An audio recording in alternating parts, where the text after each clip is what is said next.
अस्सलाम वालेकुम नाज़रीन। आज की जो हमारी वीडियो है वो है फॉडर क्रॉप के हवाले से, और स्पेशली उसमें जो फॉडर क्रॉप का सीड है वो हम कैसे प्रोड्यूस करते हैं। देखिए, सबसे ज़रूरी तो ये है कि आप ये समझें कि फॉडर की जो क्रॉप है वो फार्मर अक्सर सीड ले जाते हैं, मार्केट से ले जाते हैं या किसी इदारे से, और उस सीड को वो उसकी सोइंग करके उसको काट देते हैं और अपने एनिमल को खिलाते हैं, और फिर दूसरे साल फिर दोबारा उधर जाते हैं और महंगा सीड लेते हैं।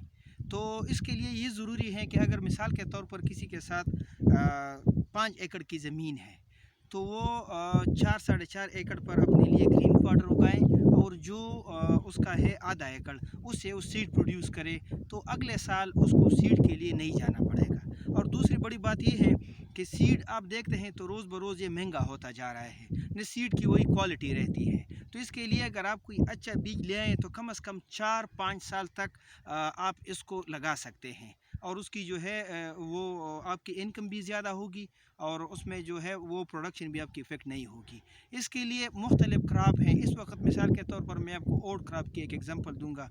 आप देख रहे हैं फील्ड में ये ओट क्रॉप है।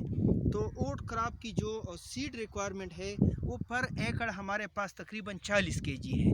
अब 40 केजी सीड अगर आप प्रोड्यूस करते हैं तो 1 एकड़ से तकरीबन 15-16 मन सीड निकलता है। तो मतलब ये कि अगर आप इसको एक कनाल जगह पे लगाएं तो आपको तकरीबन इतना सीड या तकरीबन 2-3 एकड़ का सीड आ जाएगा। तो मेरी ये एक गुजारिश है कि अगर आप 20-25 कनाल लगाते हैं तो आप उसमें 1 कनाल या 2 कनाल सीड छोड़ दें, ताकि अगले साल वो आप खुद अपना सीड लगाएं।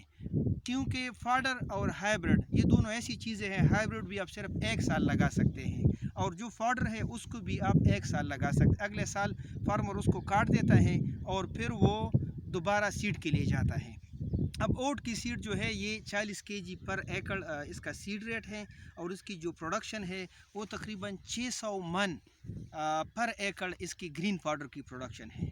आजकल इसका बहुत बड़ा बिज़नेस है, और ये बतौर कैश क्रॉप भी यूज़ हो रहे हैं, क्योंकि बहुत सारे लोग इसकी जो है ना ग्रीन पाउडर प्रोड्यूस करके इसको मार्केट में बेचते हैं, और मार्केट में इसका जो रेट है वो 200 प्लस है, यानी 240, 220, 250 और इसी तरह 270 तक जाता है। इसके अलावा अगर आप देखें तो इसमें कोई ज़्यादा इनपुट की ज़रूरत नहीं होती। सीड के अलावा आपको सिर्फ 1 बैग DAP और 1 बैग यूरिया चाहिए, और इसकी जो पहली कटाई है वो तकरीबन 65 से लेकर 75 दिनों तक ज़बरदस्त वो 2.5 महीने में आ जाती है। अगर सपोज़ आप इसे अक्टूबर में काश करते हैं तो नवंबर, दिसंबर ये 2 महीने तो जनवरी 15 तक, और अगर आप इसको मतलब ये कि सितंबर के एंड में काश करते हैं विद बरसीम या सोल, तो दिसंबर से पहले ये आपको पहली कटाई दे देगा। उसमें ये है कि ये लीन पीरियड होता है, इस दौरान कोई और फॉडर की अवेलेबिलिटी नहीं होती, तो आप इसको इस्तेमाल कर सकते हैं एज अ ग्रीन फॉडर, और ये हाईली पैलेटेबल है। इसमें क्रूड प्रोटीन भी ज़्यादा है, और एनिमल भी इसे बहुत शौक़ से खाते हैं। तो आजकल अगर आप इसकी बिज़नेस को देखें तो KP साइड पे या इधर जो इस्लामाबाद की जो कैपिटल टेरिटरी है, तो इधर बहुत सारे ऐसे हब है जिधर इसकी प्रोडक्शन भी हो रही है, और जिधर इसकी मतलब ये सेल भी हो रही है, एक मार्केट इसका डेवलप है। अच्छा, इसके अलावा मैं आपको ओट के बारे में बता दूं कि इसके लिए कोई स्पेशलाइज्ड टेक्नोलॉजी भी नहीं चाहिए, और इसमें आप सिंपल मतलब ये कि सीड लैंड प्रिपरेशन करें, फर्टिलाइज़र डालें, और इसको तकरीबन आप 75 दिनों बाद काटें, तो इंशाल्लाह ताला आपका इनकम ज़्यादा होगा। शुक्रिया।